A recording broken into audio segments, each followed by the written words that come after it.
अस्सलाम वालेकुम, आप देख रहे हैं हो क्या रहा है। मैं हूं Faisal Abbasi, group editor 92 news. Irshad Ahmed Arif सब साथ हैं। शुक्रिया इरशाद साहब आपका।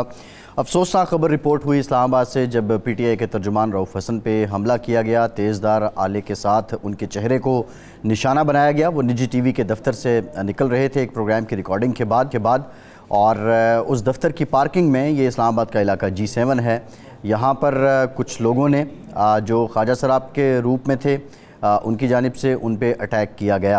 अब उनको अस्पताल मुंतकिल कर दिया गया है। इस मौके पे जो PTI के सेनेटर्स हैं, सेनेट इजलास से उन्होंने वॉकआउट किया। फिर उसके बाद वज़ीर दाखिला से ये शिबली फराज ने मुतालबा किया है कि वज़ीर दाखिला इस मामले की कल तक जो है वो रिपोर्ट ईवान में पेश करें। सेनेटर फैसल वाउडा उस वक्त खिताब कर रहे थे, उन्होंने इस हमले की मजम्मत भी की है। बहरहाल इस पर अब जो तहकीकात का मुतालबा है वो PTI की तरफ से किया जा रहा है। कॉन्सिक्वेंसेस क्या हैं, इस पर भी आज के प्रोग्राम में हम बात करेंगे। दूसरी जानिब ईरानी सदर डॉक्टर इब्राहिम रईसी, गुज़श्ता रोज़ जब ये तस्दीक हो गई कि उनकी मौत वाक़ई हो गई है अलमनाक हादसे में, फिर उसके बाद जितने उस तैयारे में सवार लोग थे उनके जो जसद खाकी हैं अब तेहरान पहुँचा दिए गए हैं। 5 रोज़ा सोग है ईरान में। आज पाकिस्तान के अंदर भी सोग मनाया जा रहा है और यकीनी तौर पर पाकिस्तान की हुकूमत, पाकिस्तान के अवाम ईरान के इस गम में बराबर के शरीक हैं। बहुत से कलीदी निकात हैं जिस पे बात करनी है, बिलखुसूस जो इजरायली बर्बरियत है, अब उसके ख़िलाफ़ सबसे बड़ी आवाज़ कौन होगा, ईरान पॉलिसी में क्या शिफ्ट आएगा, और साथ ही साथ जो अमेरिका की तरफ से रद्द-ए-अमल आया है कि 45 साल पुराना हेलीकॉप्टर इस्तेमाल करने पे ईरान ख़ुद ज़िम्मेदार है, इस पर भी बात करेंगे। PTI JUI में कुर्बतें क्या वाक़तन होंगी या ये सिर्फ़ आगे साथ खेला जा रहा है, इन तमाम मामलात पे बात करेंगे।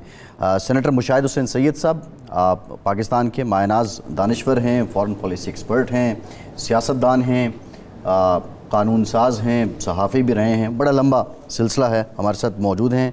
मुशाहिद साहब बहुत शुक्रिया आपका। मुशाहिद साहब आपकी तरफ आएँगे, लेकिन उससे पहले इरशाद साहब, रऊफ़ हसन साहब पे जो हमला है आप क्या समझते हैं, ये किस बात को, अव्वल तो ये नहीं होना चाहिए, लेकिन ये किस बात की अक्कासी कर रहा है जो पाकिस्तान के अंदर इस वक्त पॉलिटिकल हीट वेव है उसमें? देखिए अब्बास साहब, एक तो इस्लामाबाद के ख्वाजा सराब इतना ज़्यादा एग्रेसिव हो गए हैं और तशद्दुद पर उतर आए हैं, ये बड़ी हैरान कौन, क्योंकि ये जो मखलूक है और ये जो सिनफ है वो तो बड़ी बहुत ही ज़्यादा पुरअमन, पुरसकून और मरंज समझी जाती है। लेकिन इस्लामाबाद, इसका मतलब है इस्लामाबाद की गर्मी जो है हमारे इस सिनफ पर ही असरअंदाज हो रही है, और ये एक पहलू है थोड़ा सा एनलाइटर नोट। लेकिन देखना ये है कि दुनिया भर में जो दारुल हुकूमत होते हैं किसी मुल्क के, वो इंतहाई महफूज समझे जाते हैं, लेकिन पे दर पे वाक़यात इस्लामाबाद में ऐसे हो रहे हैं जहाँ एम्बेसीज़ हैं, गैर मुल्की लोग बड़ी तादाद में रिहाइश पजीर हैं, कि लगता है कि कोई पुरसान हाल ही नहीं इस्लामाबाद में। कभी जनाब दिन दिहाड़े लोग उठा लिए जाते हैं, रातों को घरों से उठा लिए जाते हैं, सड़कों पर जनाब वाला पता चलता है कि जी लोग लूटे जा रहे हैं, लोगों पर हमले हो रहे हैं, कत्ल हो रहे हैं। तो पुलिस कहाँ है, इंतज़ामिया कहाँ है, और अपने दारुल हुकूमत में दुनिया को हम क्या बता रहे हैं कि अगर हमारे दारुल हुकूमत में ये हालत ज़ार है तो बाकी मुल्क में क्या होगी।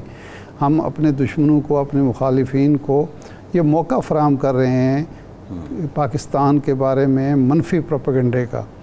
और तीसरा इसका जो पहलू है कि रऊफ़ हसन साहब भी अगरचे वो PTI में है, PTI का अंदाज़ जारियाना है, लेकिन रऊफ़ हसन साहब उन लोगों में से हैं जिनको आप जारहियत पसंद नहीं कह सकते। मरंज किस्म के शख्सियत हैं, बड़ी पोलाइट गुफ्तगू करते हैं, और अगर सख्त अल्फाज भी कहें तो वो ऐसे लहजे, ऐसे धीमे लहजे में बात करते हैं कि वो लोग हंसी पड़ते हैं कि अच्छा ये लफ्ज़ इनके मुँह से कैसे निकल गया।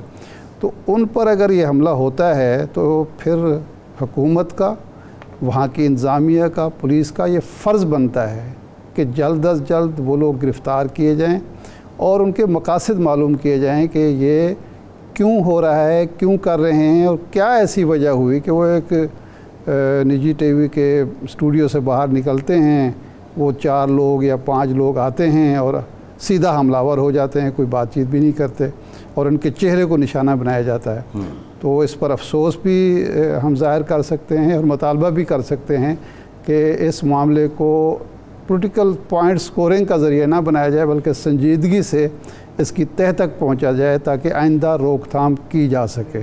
तो मेरा ख़्याल है अब मुशाहिद साहब हमारे साथ मौजूद हैं, इस पर भी वो थोड़ा सा इजहार ख्याल कर देंगे। लेकिन असल में तो हम ईरान के हवाले से पूछेंगे कि सैयद इब्राहिम रईसी के इंतकाल के बाद आप ये समझते हैं कि ईरान की जो पॉलिसी ख़ित्ते के हवाले से, सऊदी अरब के साथ ताल्लुकात की बहाली के हवाले से, पाकिस्तान के हवाले से, ख़ास तौर पर गज़ा और फ़लस्तीन के हवाले से, उनके इंतकाल के बाद कोई तब्दीली वाक़ई हो सकती है, या चूँकि आयतुल्लाह ख़ामनाई मौजूद हैं तो पॉलिसी का तसलसल रहेगा और वहाँ एक ऐसा मजबूत निज़ाम वजूद में आ चुका है कि किसी शख्स के आने जाने से पॉलिसी असरअंदाज नहीं होती। अस्सलाम वालेकुम जी, इरशाद आरिफ साहब और फैसल अब्बासी साहब और आपके व्यूअर्स को बड़ा अस्सलाम वालेकुम।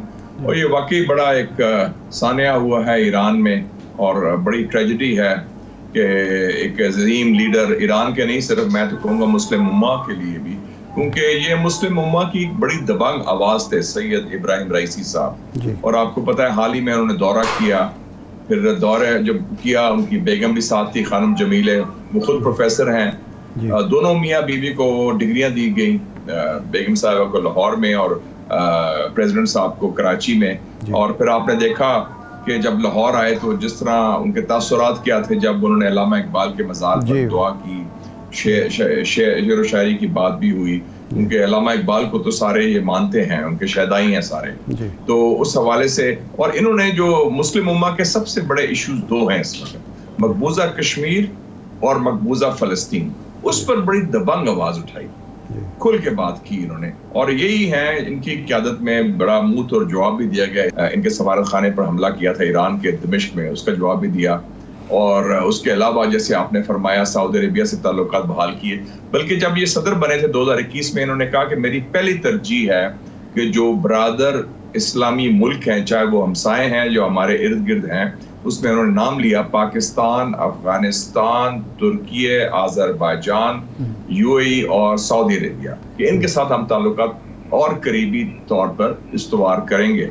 और आपने देखा कि उनकी आखिरी मुलाकात परसों जो हुई थी वो बॉर्डर जो है तबरेज़ का आज़रबाईजान के साथ उनके जो सदर हैं इल्हाम अलियव के साथ हुई थी। तो ये काफ़ी बड़ा एक नाकाबिले तलाफी नुकसान है।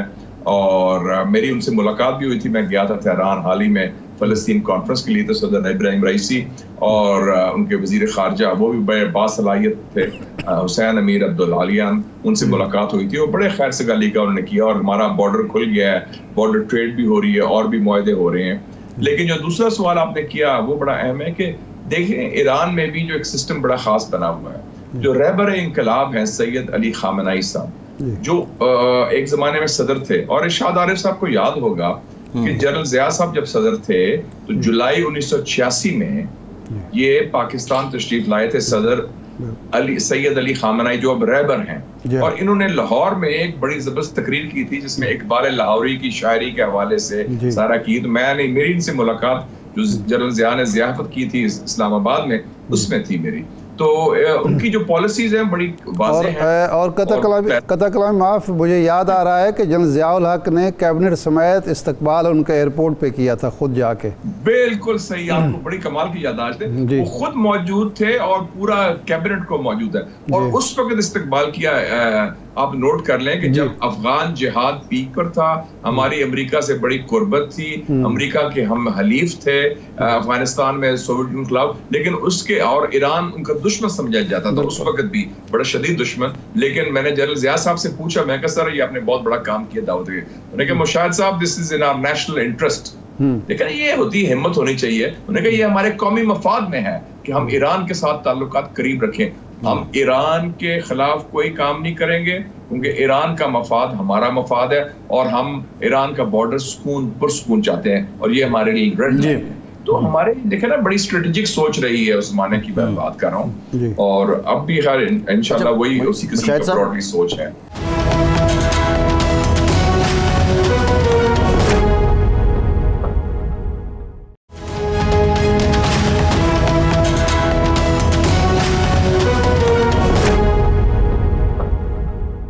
मुशाहिद साहब, मामला ये है कि अव्वल तो काफ़ी टाइम तक खामोशी रही अमेरिका की तरफ से इस सारे वाक़े में। अब जो उनकी स्टेटमेंट आई है मैथ्यू मिलर साहब की, एक तो वो ये कहते हैं कि हम ईरान के अंदर जो अवाम के इंसानी हुकूक़ और बुनियादी आज़ादियों की जिद्दोजहद है उसकी हिमायत का ऐलान करते हैं।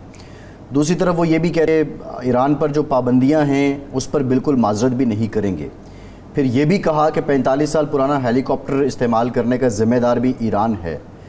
तो क्या दुनिया अब तक इस डबल स्टैंडर्ड को बाय करती है या एक्सपोज हो रहा है अमेरिका भी? देखिए जी, अमेरिका की मुनाफकत की इंतहा देखें कि वो ईरान में बात कर रहा है इंसानी हुकूक की, और जो इंसानियत का कत्लेआम अमेरिका का बेस्ट फ्रेंड, अमेरिका का हलीफ, अमेरिका का जो आगे जो उनका एजेंट कह ले, जो भी कह ले, मशरक़ी वस्ता में इजराइल जो कर रहा है, उसमें तो अमेरिका जुर्म में शरीक है।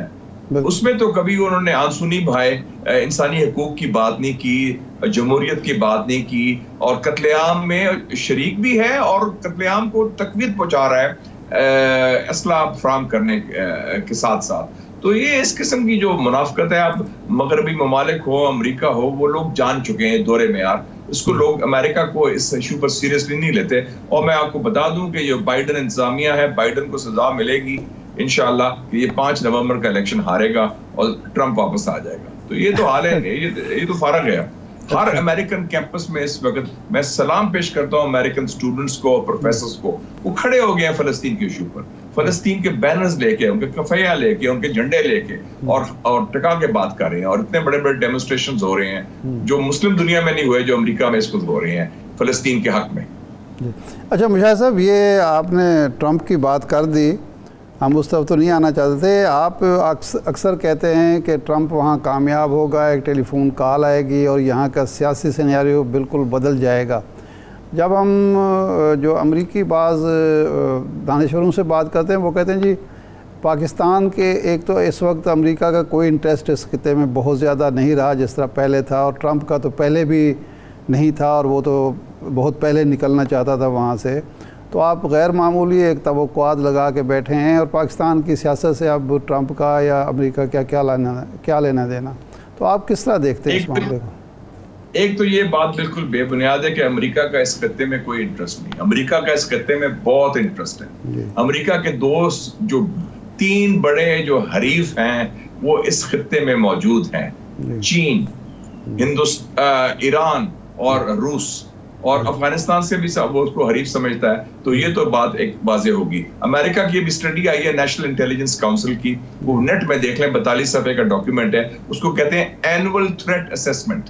42 सफ़े मैंने पढ़े हैं, उसमें 17 सफ़े हैं चीन, रूस, ईरान और नॉर्थ कोरिया के बारे में। तो उनकी तो बड़ी तरजीह। दूसरा बात है पाकिस्तान वाहिद न्यूक्लियर पावर है, पाकिस्तान पर बड़ा फोकस है। अब अभी भी अमेरिका कह रहा है कि हम इस खित्ते में आना चाहते हैं, हमें ड्रोन के अड्डे दें, हमें कोई एयरलॉक्स जो है, एयर लाइंस ऑफ कम्युनिकेशन दें। तो उनका तो इंटरेस्ट कायम है, और प्लस जो उनका जो बेस्ट फ्रेंड है इस खित्ते में वो तो हिंदुस्तान है, जिसको तैयार कर रहे हैं चीन के खिलाफ। जो सर्द जंग की तैयारी हो रही है, नई सर्द जंग की चीन और के खिलाफ एशिया में, उसका महवर एशिया में तो हिंदुस्तान है जो हमारा हमसाया है। तो इस खित्ते में अमेरिका का बड़ा गहरा दिलचस्पी है जनाब। तो ये हिम्मत का फात थी, और उसने शुमाली कोरिया से भी बात की। देखिए जी, पाकिस्तान की मैं थोड़ी सी 2 मिनट मुझे दे दें, मैं बता दूं क्या। 1984 में बेनज़ीर भुट्टो साहिबा सखर जेल में थी, भुट्टो साहब की फांसी हो चुकी थी। अमेरिका ने ऐलान किया कि वो नुमाइंदा खसूसी कांग्रेस का भेज रहा है, पीटर गैलब्रेथ, और उसका 1 पॉइंट एजेंडा है कि मैं बेनज़ीर भुट्टो से मुलाकात चाहता हूँ, मैं रिहाई चाहता हूँ। उनके आने से एक दिन पहले बेनज़ीर भुट्टो को रिहाई दी गई, पासपोर्ट दिया गया और लंदन की फ्लाइट में भेज दिया गया कराची से, और एक दिन आने से पहले पीटर गैलब्रेथ का। 1988 में IGI बनाई गई हमारी एस्टेब्लिशमेंट ने बेनज़ीर भुट्टो और पीपल्स पार्टी को रोकने के लिए जनरल ज़िया की वफात के बाद। और जब इलेक्शन हुआ तो पीपल्स पार्टी इलेक्शन जीत गई, इक़्तिदार का इंतकाल नहीं हो रहा था। उसको सदर थे गुलाम इसाक़ खान, और फौजी भी नहीं करने थे एस्टेब्लिशमेंट जो थी उस वक्त की, और IGI भी नहीं करना चाहती थी।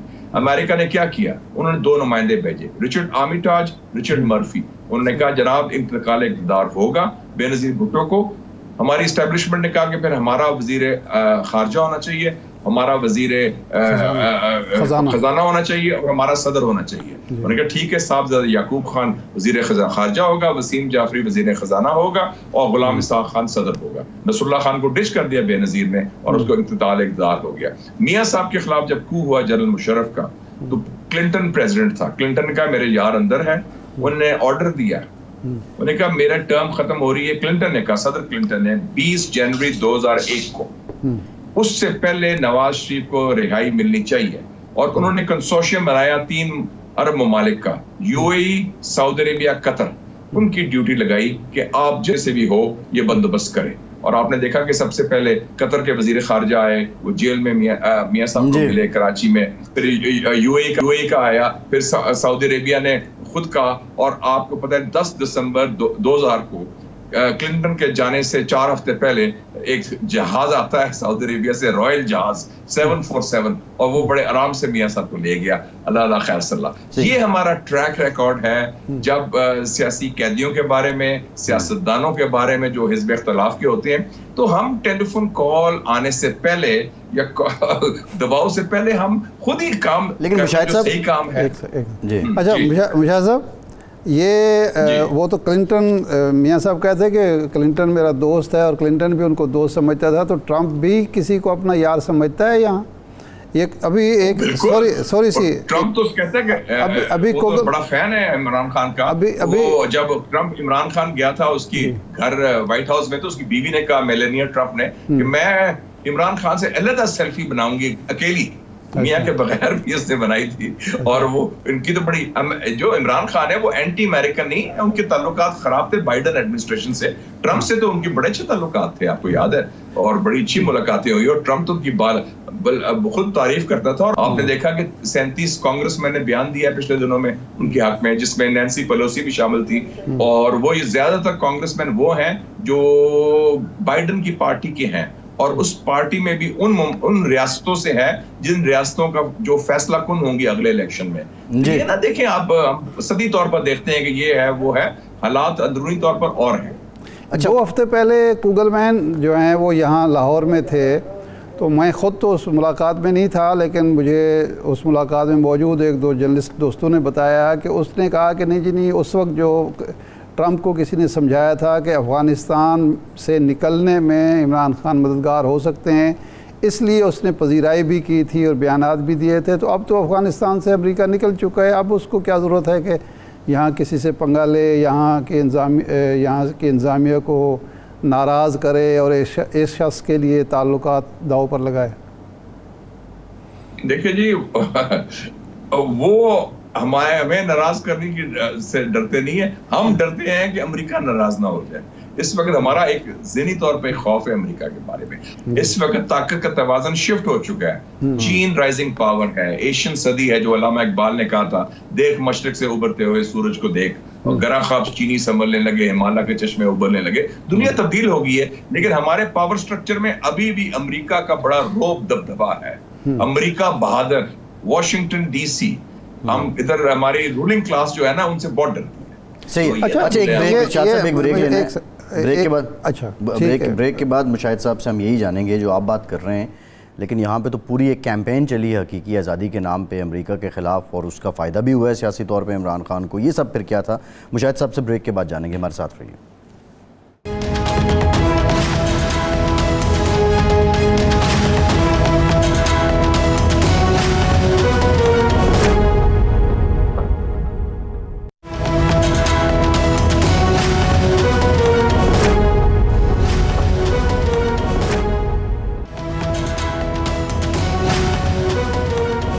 ब्रेक के बाद एक बार फिर से आपको खुशामदीद कहेंगे। मुशाहिद हुसैन सैयद साहब हमारे साथ मौजूद हैं। मुशाहिद साहब, एक तो ज़रा उस पर भी रिस्पॉन्ड कर दीजिएगा कि एक एंटी अमेरिका स्टांस पॉलिटिक्स के लिए था, और लोग जिस एक्सट्रीम पे गए, क्या वो अब उससे वापस आएंगे, या ये जिन साहब का आप जिक्र भी कर रहे हैं PTI के बानी का, वो एक्सपोज हो जाएंगे और लोग कहेंगे कि यार ये भी बाकियों जैसा ही है?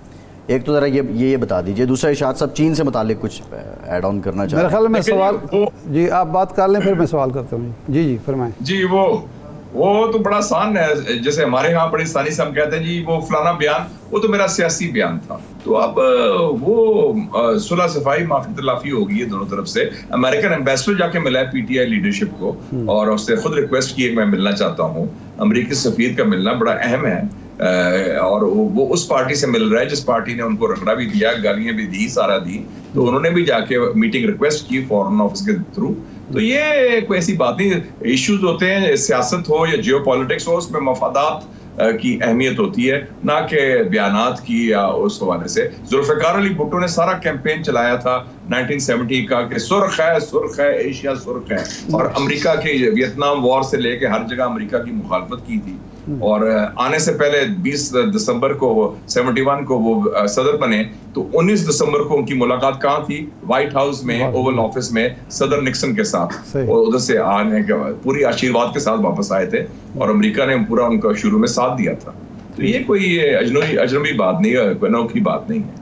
मुशाहिद साहब, अभी चीन का आपने जिक्र किया कि इस इलाके का मेन प्लेयर तो वही है। पाकिस्तान के साथ चीन के ताल्लुकात आप हमसे ज़्यादा जानते हैं। हमारे वो समंदर से गहरे और शहद से मीठे और हिमालय से ऊंचे हैं।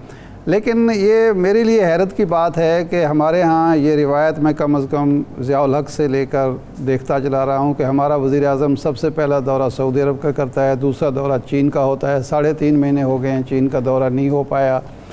और नवाज शरीफ साहब जो एक सुप्रीमो हैं इस वक्त मौजूदा हुकूमत के, वो 5-6 दिन वहाँ बैठे रहे, किसी अहम शख्सियत से मुलाकात नहीं हुई।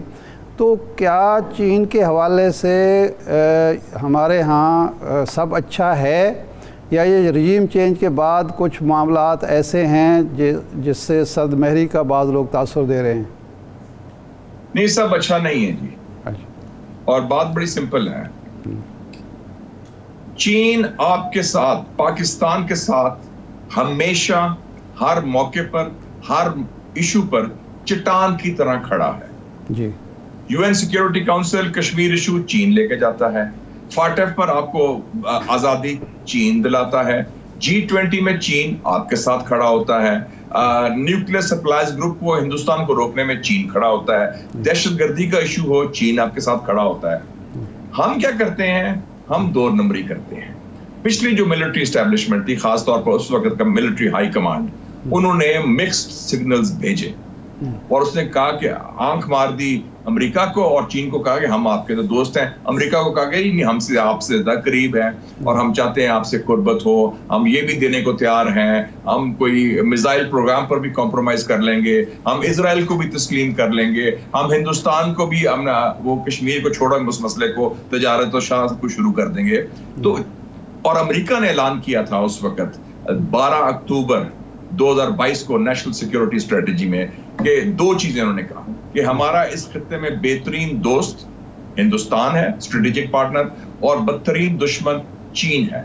तो आप देख लें कि हमारा क्या पोजीशन है। अगर हम इस किस्म का 2 नंबरी करेंगे, दीन ईमान नहीं है, गेम खेलेंगे, तो चीनी को बचे तो नहीं ना। ये 5000 साल पुरानी तहजीब है और हम तो जुमा 9 दिन हुए हैं, अभी आए हैं, और कोई अगर बड़े होते में बंदा बैठ जाए तो वो उसको पता नहीं कि वो अकले कुल हो जाता है। तो उस हवाले से हमने ये गलतियां की। दूसरी बात, हमने चीन को वादा किया था CPEC पर कि फुल प्रूफ सिक्योरिटी देंगे, चिड़ी नहीं फड़केगी, आपके बंदे आए जाए हैं। पिछले 5 सालों में 6 हमले हुए हैं, 17 चीनीज मारे गए हैं, खवातीन उसमें शामिल थी, प्रोफेसर चीनी मारे गए हैं कराची यूनिवर्सिटी में, 13 पाकिस्तानी भी मारे गए हैं इस दौरान उसी हमलों में। हमने क्या किया है? हमने एक बंदा नहीं पकड़ा, एक बंदे को सुराग नहीं लगा सके। हमारी नालायकी की इंतहा है ये सिक्योरिटी सिस्टम की। तीसरी बात, हमने कहा था चीन को कि आप इन्वेस्टमेंट लाएं, वो उस वक्त आया है जब एक कोई मुसलमान मुल्क या मगरबी मुल्क आप में एक डेला लाने को तैयार नहीं था। 2013 की बात कर रहा हूँ, मियां साहब का दौर था और जंग थी अफगानिस्तान में। 26 अरब डॉलर लाए, 2.5 लाख लोगों को नौकरियां दी, 8000 मेगावाट की बिजली बनाई, 510 किलोमीटर की सड़कें बनाई, 28,000 पाकिस्तानी स्टूडेंट्स को दाखिले दिए, उसमें 8,000 PhD कर रहे हैं। और उन्होंने कहा 1 विंडो ऑपरेशन। 1 विंडो को छोड़े, आपने रगड़ा इतना दिया क्योंकि आप पैसे नहीं दे सकते वापस। तो अब ये वो कह रहे हैं कि प्राइम मिनिस्टर साहब जब जाएंगे तो वो और उनको कहेंगे, रिक्वेस्ट करेंगे कि जो माजी की आपने बकाया जात है उसका आप हमने देने थे 2025 में, वो 2040 को देंगे आप। तो फिर आप सीपेक कहाँ जाएगा और कौन सा मुल्क इन्वेस्ट कर रहे हैं? और आप भी देखेंगे, आपने मोहम्मद बिन सलमान ने भी आना था, वो नहीं आया। और चीन भी ये कह रहा है आपको कि आप खुदारा मुल्क में सियासी इस्तेकाम लाएं। अच्छा। और सियासी इस्तेकाम नहीं होगा तो इक्तिसादी इन्वेस्टमेंट नहीं होगी और आपका मुल्क आगे नहीं बढ़ेगा। यही बात सऊदी अरेबिया कह रहा है, यही बात यूएई कह रहा है, यही बात तुर्की कह रहा है। जो आपके दोस्त है आपको एक ही मशवरा दे रहे हैं, मलहम लगाएं, मलहम पट्टी दें, दस्ते शफा, हीलिंग टच दें। तो हम क्या नहीं, हमने कहा किसी को सुनमुखी करनी है, हमने लड़ाई करनी है, तो हम अपने सबसे बड़े दुश्मन खुद हैं। और चीन के साथ मैं बता दूं कि ये बड़ा इंपॉर्टेंट मौका है, क्लैरिटी होनी चाहिए। पिछले साल आर्मी चीफ भी गए, DGISI भी गए, chairman joint chiefs of staff भी गए। जब चेंज ऑफ कमांड हुआ उन्होंने काफी तसल्लियां दी, उन्होंने कहा कि हम आप फिक्र ना करें, हमारी कायम है, दायम है सारा कुछ। लेकिन कोई डाउट्स हो गए। और अभी जो बयान आया है, नोट कर लें, आप लोग पढ़े लिखे हैं, पुतिन और शी जिनपिंग का, अफगानिस्तान के जो पाबंदियां लगाई हैं उसका खात्मा करें और अफगानिस्तान के अंदर या अफगानिस्तान के इर्द गिर्द इलाकों में कोई नए अड्डे ना बुलाएं अफगानिस्तान के खिलाफ। ये बड़ी अहम बात है। तो अगर कोई ड्रोन अड्डे मांग रहा है जी, इर्द गिर्द कौन है अफगानिस्तान के? इर्द गिर्द कौन अड्डे देगा? पाकिस्तान ही है ना जी, वस्ती एशिया तो नहीं देगा ना। ताजिकिस्तान, तुर्कमेनिस्तान, उज्बेकिस्तान और ईरान और चीन, ये उसके हमसाए हैं 6, तो वो तो नहीं देंगे। तो वो इशारा बड़ा वाज़ेह है।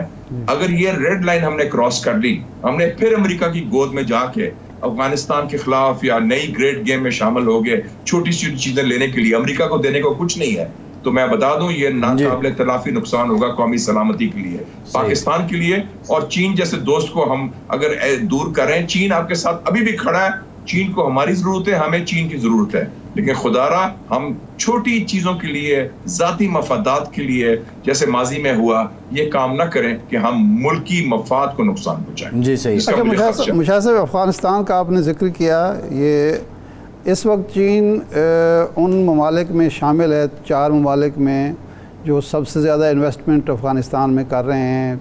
रूस भी है, तुर्की भी है, ईरान भी है।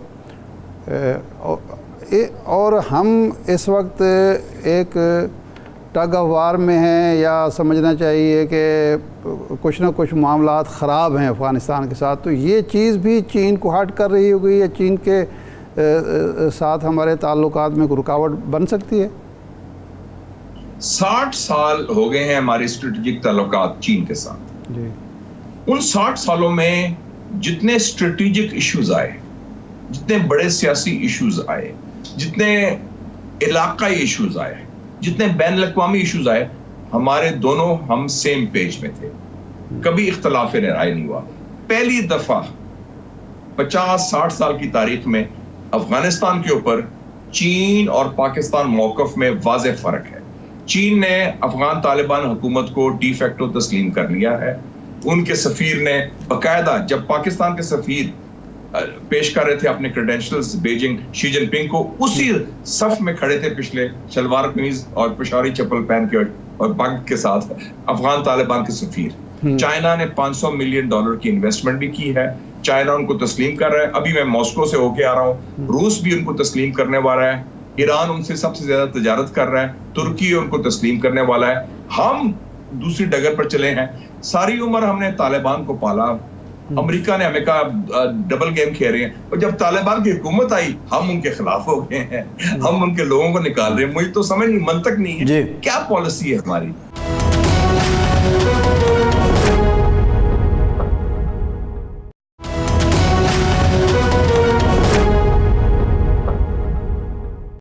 शंघाई तामुन तंजीम के जो इजलास था उसमें वज़ीर ख़ारजा इसहाक़ डार साहब ने ये कहा है कि जो अफ़गानिस्तान की सरज़मीन दीगर ममालिक के लिए दहशतगर्दी के लिए इस्तेमाल हो रही है, इसकी मज़म्मत भी करनी चाहिए और अफ़गानिस्तान को रोकना भी चाहिए। अब ये एक मामला तो संजीदा है, अफ़गानिस्तान से पाकिस्तान के ख़िलाफ़ वो इस्तेमाल तो होते हैं, बहुत से उसके शवाहिद भी हैं, तो इसका अब तदारुक क्या हो सकता है, इसका हल क्या किया जाए? नहीं, हमारी पॉलिसी क्या है, देखें जी, वही लोग जो अफगानिस्तान से दहशतगर्दी कर रहे हैं पाकिस्तान के खिलाफ, TTP, हम, हमारे जर्नल, हमारे कोर कमांडर, हमारे DGISI उनके से जाके मुज़ाकरात करते रहे, हमने खोस्त में मुज़ाकरात किए, हमने काबुल में जाके मुज़ाकरात किए, उनसे मुआहदे की तरफ जा रहे थे हम लोग। तो हम अपनी स्ट्रेटेजिक क्लैरिटी रखें। We should have a clear counter terrorism strategy, we should have a clear strategy on relation with China, और अफगानिस्तान के साथ रास्ता एक ही है, डायलॉग का। अगर आप समझते हैं कि अफगानिस्तान में हम डंडा इस्तेमाल कर सकते हैं या चूंकि वो गरीब है या कमजोर है या ऐसी बात है, एक चीज अफगानिस्तान के लोगों को आती है, लड़ाई करना। वो गरीब जरूर, they are poor but proud people. तो हम जो भी है सियासी तौर पर उनसे गुफ्तगू करें। एक बड़े अच्छे एम्बेसडर को लगाया था हमने, सादिक खान को, स्पेशल एनवॉय। अभी भी आसिफ दुरानी, वो मेरा कोलीग था मुस्लिम अखबार में, जब मैं एडिटर था वो ब्यूरो चीफ था मेरा क्वेटा में, वो भी अपना, दोनों पश्तो बोलते हैं, सारा चलते हैं। हम डिप्लोमेट्स को इस्तेमाल करें, इश्यूज रिजॉल्व करें, लेकिन ये जो है बॉर्डर बंद करना, उनके बंदों को निकाल देना, धमकियां देना, इससे काम नहीं चलेगा। और मेरा तो ख्याल है हमारी रीजनल अप्रोच होनी चाहिए। हम चीन को लाएं, अब चीन को शामिल करें, चीन को कहें कि आप तालिबान से बात करें, ये हमारे इश्यूज हैं, क्योंकि दहशतगर्दी का इशू सिर्फ पाकिस्तान का नहीं है, चीन के लिए भी इंपॉर्टेंट है, रूस के लिए भी इंपॉर्टेंट है, ताजिकिस्तान, तुर्कमेनिस्तान, उज्बेकिस्तान और ईरान के लिए भी इंपॉर्टेंट है। जैश-उल-अदल के अड्डे हैं फराह सूबा में, अफगानिस्तान में, उसके हवाले से भी बात की जाए। तो हम ये रीजनल अप्रोच करें बायलैटरल के बजाय, और हम धीमी आवाज में मजबूत मौक़िफ़ इख्तियार करें। हम मौक़िफ़ कमजोर होता है लेकिन आवाज हमारी बहुत ऊंची होती है, तो हम और कंसिस्टेंट रखें। ये नहीं कि यू टर्न रहते हैं, कभी बात कर रहे हैं, कभी लड़ रहे हैं। हम फैसला करें कि हमने करना क्या है और किस तरीके से चलना है। मुशाहिद साहब, एक आपने से बात जी मुशाहिद साहब, आपने सियासी इस्तेहकाम की बात की। सऊदी अरब और ईरान, चीन हमसे कह रहे हैं कि सियासी इस्तेहकाम लाएं। पहली तो बात तो ये है कि हमें तो ये तासुर मौजूदा रजीम की तरफ से दिया जाता है कि जनाब चीन और सऊदी अरब तो सबसे ज़्यादा सबका हुकूमत के हवाले से बेचैन थे कि जी वो उसने ताल्लुकात ख़राब कर दिए, और अब मौजूदा हुकूमत के ताल्लुकात बहुत अच्छे हैं दोनों से। दूसरा, सियासी इस्तेहकाम के लिए दोनों फरीकों में मुज़ाकरात ज़रूरी हैं, मुफाहमत ज़रूरी है। उसके लिए PTI तैयार ही नहीं है। वो कहते हैं ना हम मुस्लिम लीग से बात करेंगे, ना पीपल्स पार्टी से बात करेंगे, ना MQM से। तो फिर सियासी इस्तेहकाम लाना सिर्फ हुकूमत की ज़िम्मेदारी तो नहीं है। मैं तो कहता हूँ रिस्पेक्ट करें। मैंने मसलन देखें ना जी, 8 फरवरी का जो इंतखाबात था उसके नतीजे में इस्तेहकाम आना चाहिए था, लेकिन देखें एक तरफ उनका जो हक था भले का वो ले लिया गया, फिर और खवातीन की सीटें या स्पेशल सीटें ले ली गई। तो रूल्स ऑफ द गेम तो है ही नहीं ना, जो मासी बड़ा स्टाइल ऑफ पॉलिटिक्स हो गई है, जो चाहे करें जिसना करें। तो और फिर भी अजीब बात है कि सारी सियासत कैदी नंबर 804 के इर्द गिर्द घूम रही है। उसका ही जिक्र सब करते हैं, उसके बारे में करते हैं या वो करता है, कोर्ट में केसेस भी उसके बारे में है, सारा फोकस तो है। उनको तो फ्री पब्लिसिटी मिल रही है। वो तो शुक्रगुजार करें जनरल बाजवा का और शहबाज शरीफ का कि वो बंदा एक जो जीरो था मार्च 2022 में, उसको हीरो बना दिया इन्होंने। वो सॉफ्ट को 10 अप्रैल के बाद उसको तो जिंदा कर दिया इन्होंने। एक ही कारनामा है मेरे ख्याल में PTI और जनरल बाजवा, उन्होंने। ये बताइए मुशाहिद साहब, ये बताइए कि ये जो शहबाज शरीफ साहब की हुकूमत है, इस पे नवाज शरीफ साहब का जो दस्ते शफकत है वो पूरी तरह मौजूद है? ये मैं नहीं कह सकता, मेरी अभी मैं बहुत दूर हूँ रायवंड से, मैं बैठा हूँ इस्लामाबाद में, और मियाँ साहब जो है वो अपने गुस्से में है। वो पंजाबी के अंदर रुस्से हुए हैं कि वो बस वो 2014 की बातें करते हैं, 2017 की बातें करते हैं, वो फलाने जज ने ये किया, फलाने जर्नैल ने किया। वो फारसी की बड़ी अच्छी मिसाल है कि लड़ाई के बाद अगर आपको मुक्का याद आए तो वो फिर आप या तो लड़ाई के दौरान मुक्के को इस्तेमाल करें तो वो अपने आप को मारने वाली बात है। तो हम इस वक्त जो 2024 में सबसे बड़ा बुरान पाकिस्तान का है सियासी, कि सियासी चपकलिश का खात्मा हो, कुछ इश्यूज सेटल डाउन हो, ताकि बाहर से जो इन्वेस्टमेंट के लिए तैयार हैं, चीन भी, सऊदी अरेबिया, सब लोग पैसा भेजने को तैयार है। पैसा इज नॉट एन इशू। हम उससे निकले बाहर, हम IMF की चुंगल से बाहर निकले, मुल्क को सेटल डाउन करें, उसको रास्ते में लेके चले, हम जानदार जमहूरियत बनाए, इसको रूल्स ऑफ द गेम हो, हर का मैंडेट का एहतराम करें और कानून की बालादस्ती और रूल ऑफ लॉ हो। अब नए फ्रंट्स खुल रहे हैं, कभी जजेस का फ्रंट है, कभी आजाद कश्मीर का फ्रंट है, कभी किसानों का फ्रंट है, और जैसे आपने कहा कि वो इस्लामाबाद में भी वो कभी कश्मीरी पोएट गायब हो जाता है, कभी कल किसी गाड़ी ने हमला कर दिया। सेव गाजा कैंपेन जो थी वो सेनेटर मुश्ताक और उनकी बेगम हुमैरा साहबा जो कर रहे हैं, और फिर आज आपने देखा वो वाकया हुआ उनके तर्जुमान के बारे में। तो इस किस्म के वाकयात से पाकिस्तान का एक मजमूई तौर पर जो इमेज है, मैं बहुत ट्रैवल करता हूँ बाहर, मैं हर जगह जाता हूँ, एक ही सवाल पूछते हैं, आप लोगों को क्या हो गया है, आप लोग कब सेटल डाउन करेंगे, ये लड़ाई आपकी जो ना खत्म होने वाली खाना जंगी है सियासी तौर पर, ये कब खात्मा होगा। पाकिस्तान की तरफ लोग देख रहे हैं और हम उनको भी डाउन द पीपल। और सबसे बड़ी बात है जो पाकिस्तान के 25 करोड़ अवाम है, दे डिजर्व बेटर। 7 सालों में 7 वज़ीर आज़म पाकिस्तान में आए हैं, 2017 से लेके 2024 तक। मियां साहब से ज्यादती हुई, उनको अच्छी बड़ी चलती गवर्नमेंट को टॉपल किया गया सॉफ्ट कू के जरिए। इमरान खान को उसी तरीके से टॉपल किया गया। इमरान खान उनके निकालने में शामिल थे और हमारे लोग इमरान खान को निकालने में शामिल थे। तो अब बराबर होगी ना बात, अब आगे चलें। दोनों ने आपस में एक दूसरे का ये बड़ा मुशाहिद साहब ये फरमाएं, आपकी अप्रोच इस वक्त जो है वो इंटरनेशनली और नेशनली भी एक बार उसका रैशनल है, उसके अंदर बड़ी प्रैक्टिकल है। तो आप ख़ुद ये मुफाहमती फार्मूला लेकर सारे फरीकों के पास क्यों नहीं जाते? आप नवाब नसरुल्लाह खान साहब का किरदार अदा क्यों नहीं करते? वो हमारे यहाँ भी यही हाल है कि आपका प्रोग्राम भी माशाल्लाह करोड़ों लोग देख रहे हैं इस वक्त। क्रेडिबल प्रोग्राम है, अब दोनों बड़े क्रेडिबल लोग हैं, ईमानदार लोग हैं, कोई एजेंडा नहीं सियासी तौर पर। तो ये जो प्रोग्राम भी है सब सुन रहे हैं, देख रहे हैं और भी है। तो ये मैं कोई कागज लेके ना जाऊं, कॉमन सेंस की बात है, लेकिन वो कहते हैं ना they hear but they do not listen. तो अब हमारा तो फर्ज है कि सही बात करें, कलमा हक कहें, सच बात करें और मुल्क की बात करें। मैं ना पार्टी की बात कर रहा हूँ ना किसी शख्स की बात कर रहा हूँ, मुझे उससे नहीं है। मुझे मुल्क जो है, हमने रहना मरना इसी मुल्क में है। अच्छा, हम इसी मुल्क के बाशिंदे। मुशाहिद साहब आखिरी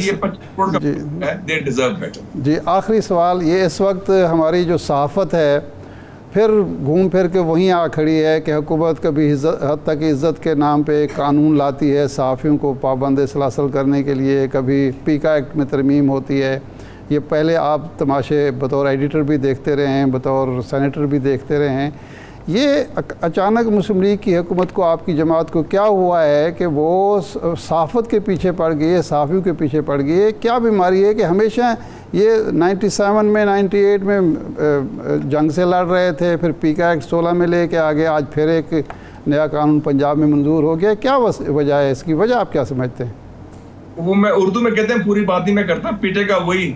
तो वो जो हिसाब है ना कि आप अगर अपने असल काम में जो हुकूमत साजी है, जो अवाम के मसले हल करने हैं, उसमें आप पूरी तरह कामयाब नहीं, तो फिर आप बहाना ढूंढते हैं, यार कुछ साजिश हो रही है या मेरे खिलाफ कोई ये कर रहा है, या असल मसला ये है, ये सहाफ़ी है। इरशाद आरिफ साहब ने जो कॉलम लिखा है उसमें मेरे खिलाफ ये बात लिखी है, या फैसल अब्बासी साहब ने ये फिक्रा कहा था प्रोग्राम में, ये असल है, लोगों में मायूसी फैला रहा है। तो इनकी जुबानबंदी करो। कलमा हक से डरते हैं, सुकरात के जमाने से ये बात है जी, ये 2-2.5 साल पहले की बात है। तो वो माइंडसेट हमारा वही है कि हम जमहूरियत की बात तो करते हैं, हम इलेक्शन की बात तो करते हैं, लेकिन जो हमारी हुक्मरान तबका है जिसमें सियासतदान शामिल हैं, वो जमहूरियत में यकीन नहीं रखते। वो यकीन रखते हैं बस जुबान बंदी हो। आप जनरल ज़िया तो कहते हैं डिक्टेटर था या दूसरा डिक्टेटर थे, वो तो ओपन थे डिक्टेटर, वो कहते थे जी सेंसरशिप है, टक ये छपना है, ये नहीं छपना, ये मुनाफिकत करते हैं। ये आपको कहते हैं कि नहीं हम जमहूरियत पसंद है, लेकिन में आपको सारा रगड़ा मिल जाता है। तो वो सोचे फिर पीका वाला चक्कर आ गया। ये सारे tried tested and failed formula है, ये नहीं चल सकते। तो बहुत शुक्रिया सेनेटर मुशाहिद हुसैन सैयद साहब, आपके वक्त अपना फीडबैक जरूर दीजिएगा। इजाजत दीजिए।